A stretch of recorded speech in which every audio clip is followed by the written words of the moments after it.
Greetings, I am Wham Bampton, and I play D&D with my friends on a weekly basis. In the main campaign that I'm in right now, which has recently passed session 20, I write extremely detailed first-person account notes, mostly just so that I can kind of have the memory of an elephant in-game, which is pretty fun to do.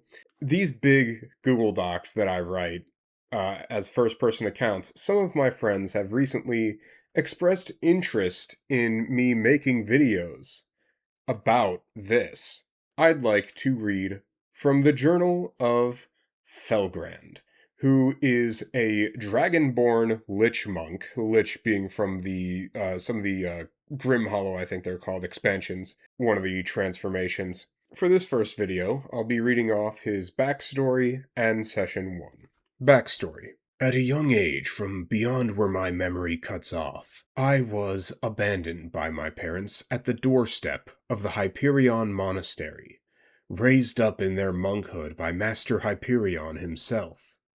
Growing up was not easy, but I accepted every challenge that living in such a space presented to me, and I profusely thanked Master Hyperion at every opportunity to advance.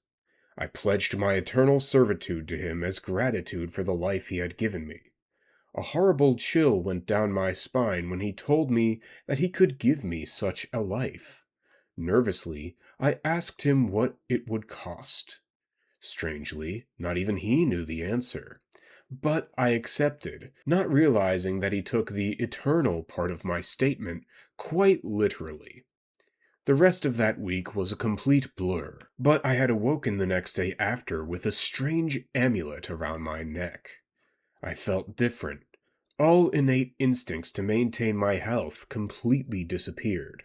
I no longer felt hungry, thirsty, or tired.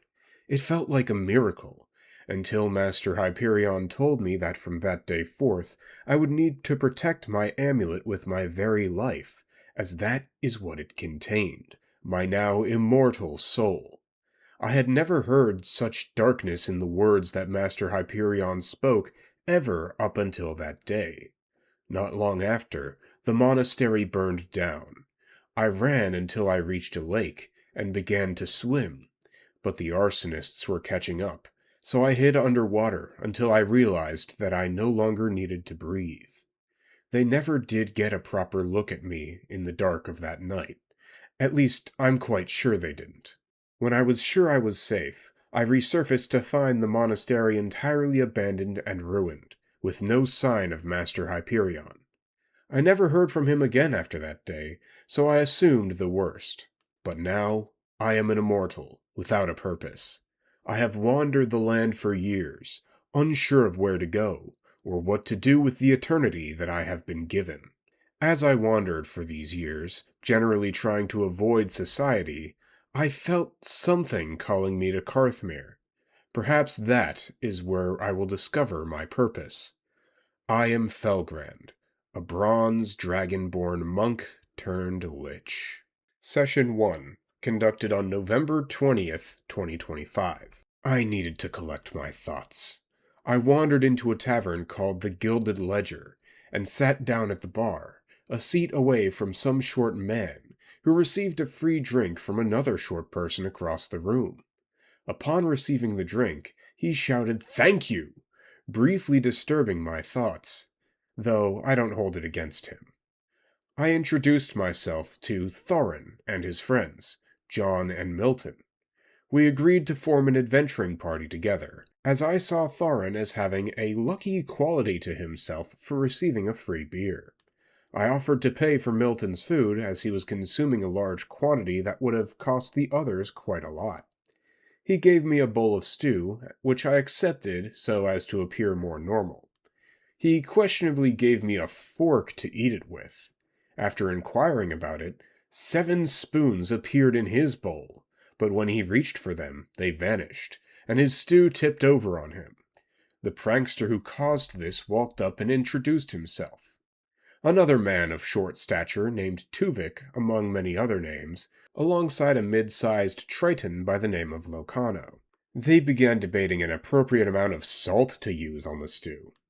This had been my first time talking to anybody or having any amount of person-to-person interaction in years, and I've already found myself in a group of oddities. Not that I'm complaining, though.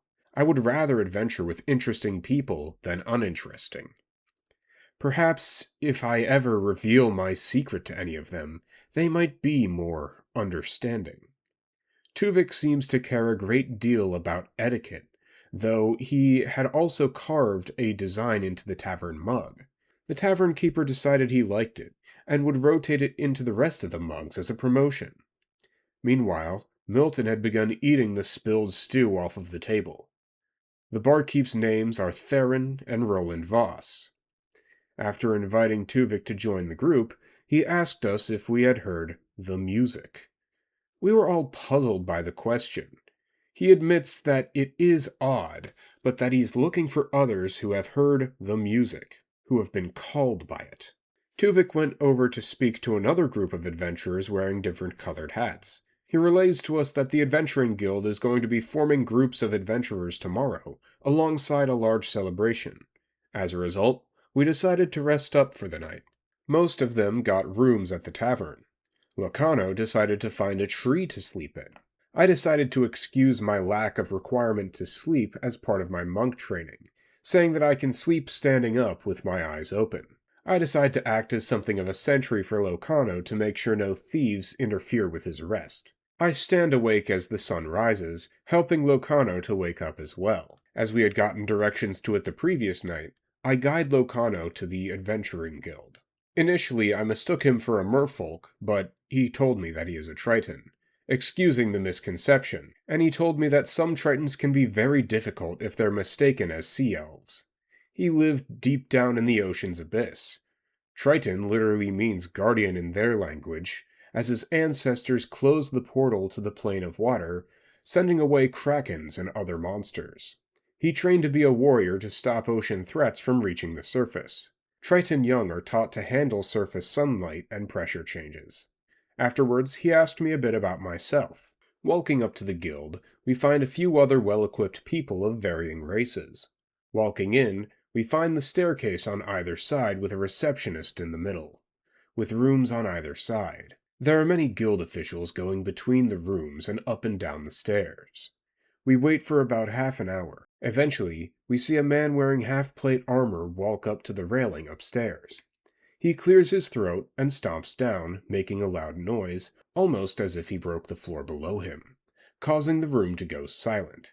He welcomes us and introduces himself as Arbitress Lareth, the guildmaster. He spoke with a somewhat foul and irreverent tone, and asks us to applaud ourselves for choosing the most dangerous job possible. He tries to intimidate the room with the prospect of danger and with warnings, but nobody leaves. He mentions a weed-out process and a series of tests, alongside a new test straight from the local royalty. The receptionists are Maurice and Patricia. I go up to the front to fill out my paperwork, returning to the back of the room. Arbitress continues his speech after everybody finished, stating that we will all start out as rank D, with few having exceptions allowing them to start higher or lower in the rankings, though few who would be below D are even going to make it in anyways, due to many recent deaths. That is why only roughly 62 people are here to sign up. He had us guess how many people applied, with there being over 900 applicants, meaning my guess of 1,000 was the closest. The 62 of us here had already passed the first test of meeting at the capital. The second test is to start by getting on a cart and moving to another location. There are 10 different carts outside. Everyone I had met alongside myself end up on the same cart as luck would have it, alongside 2 other people, a tiefling and an elf. We land on cart number 10. They decide to ride horseback, since we look as though we know each other. The horses buck them off, and they decided to sit in the back with us anyways. We ride in the cart for about an hour or two into the forested area that had been somewhat obscured, traveling another short while into the woods. Getting out, we see a giant metal box. Arbitress states that it is going to be our ride, and that it took a lot of testing, funding, and revisions to get right. The design of the box was created by a 13-year-old, and it is to carry us through the sky to the Prismara Sanctum. It is also where our further tests will be held. The journey to the Sanctum should take roughly a week. Joining us there will be an A-rank adventurer volunteering to train with us. There will be other guild personnel, but only in case of emergency, or in case somebody wants to quit. Any who fail or decide to leave can never be allowed to enter the guild again for any reason. Getting on, we encounter the first layer, looking just like the guild hall, but made out of metal. It's a supply layer with food, fuel, and more. Heading up the stairs, the second floor contains an arena, reinforced with sturdier metal and a black metal floor, walls, and roof. The next layer is wider and more spacious, where the guild personnel are doing paperwork and checking the stocks. On top of the ship, there is an open roof where a human is piloting the helm with glowing hands bearing a white sigil. The metal posts ignite. Smoke comes out of the top of the ship as we ascend. This is the very first ever airship. We begin to wonder if the test might be to fight against each other in the arena. The helmsman takes the ship very high up, where only birds have traveled before. The first day passes as the guild people get time to settle in. At the start of the second day, we all receive a call from the guild's people to awaken and begin our test, moving down to the second layer. We are told to be seated, as they had prepared stadium-type stands for everybody to sit at. There is a glowing circle in the middle of the floor. The A-rank adventurer comes down and speaks meekly, saying that they aren't used to having many people look at them. She introduces herself as Leora Aquip, saying that she has been told to devise a test fitting of less experienced adventurers, stating that nobody present besides herself exceeds C rank. This trial will be mock battles, pitting two random teams against one another. She pulls out 6, stating that it will start with teams 1 and 3 battling. These battles are to be non-lethal and are just a test of each other's abilities. Team 1 is a bunch of martially armed people, and Team 3 has more of a better spread of skills between a crossbow wielder, a spellcaster, a mace wielder, and a couple others.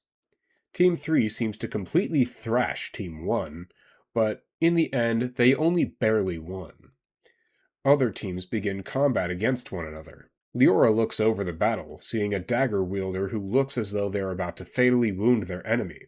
Leora rushes in, taking the dagger to the ribcage herself, but she hardly takes any damage.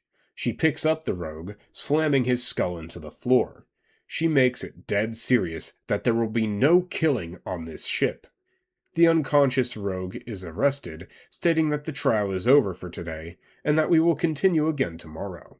At the start of day 3 on the ship, a man on the top floor is moving a small, well-decorated, black box, but collapses. We are the only ones who witness it, as everyone else is on the lower levels. He lets the box land on him as he falls as to not bring harm to the box. I rush over asking if he needs any help, asking the significance of the box. He says that he was to deliver the box himself to the Grand Master. I help him up and help him go to the Grand Master's chamber.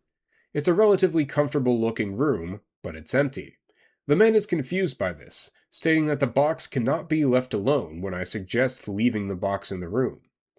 He decides to just stay in the room, slumping to the ground, passing out tired. I walk back to the others. There are only 2 teams left to battle, us and Team 7. The arena is set, and we watch the end of the last fight before ours. It ended in a draw. Milton and John are taken apart from us and put on the opposing team with the tiefling and the elf from earlier. As we get to the center, we get to see Leora up close, seeing that she's a human and probably a barbarian or cleric with a gem around her neck. She looks up in horror and fear, and I suddenly feel sick, coming to the realization that gravity has ceased. She slams her foot down as a dome encapsulates the 4 of us. The entire room becomes reinforced, and she asks us to prepare for impact, slamming to the roof of the dome as the ship starts to fall out of the sky. Some of the adventurers start flying out of the sides of the ship as one of the walls starts to break. Gravity shifts, and we hit the floor, going unconscious as the dome shatters. I hear a whistle and begin to awaken. Surrounding me is fire as the ship is destroyed, and the dome is cracked. We are surrounded by broken glass on the floor. It is nighttime, and chaos has erupted. Looking around us, there are many mutilated bodies, as parts of the ship had crushed them, and others nearby burned to death. Some landed in trees. We are alive and unharmed. John stands over Milton's body, impaled on a metal spike of debris. I now hear the music that Tuvik was referring to. John collapses. Blood trails from the ship over to his location. Half of Milton's body is gone, as John had dragged his body from the wreckage to the rest of us. Leora is twisted and dead. She took the brunt of the damage. Tuvik takes her gem necklace. There are also dead and charred wolf carcasses in the nearby area. We come to the realization that Leora had practically given her life for our survival. My current thoughts are that we need to get out of here and reach the sanctum that the Guildmaster spoke of earlier. And that is the end of Session 1. Session 2 to follow at some point. Until next time, I have been Wham Bampton, and I am always happy to see you.